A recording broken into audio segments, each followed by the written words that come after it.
బుట్టబొమ్మ పూజా హెగ్డే టాలీవుడ్ నుంచి పెద్దగా అవకాశాలు అందుకోవట్లేదు. రాధేశ్యామ్ ముందు వరకు స్టార్ సినిమా అంటే పూజ పేరు వినిపించేది.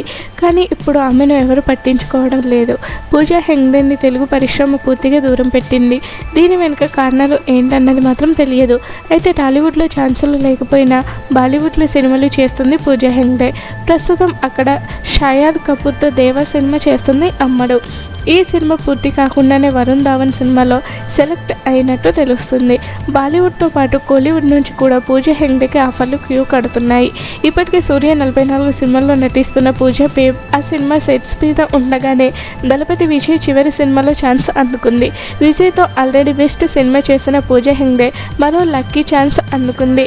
ఇంకా ఈ సినిమాతో పాటు లేటెస్ట్గా లారెన్స్ చేస్తున్న కాంచన సిరీస్లో కూడా పూజా హెగ్డే ఫైనల్ అయినట్టు తెలుస్తుంది.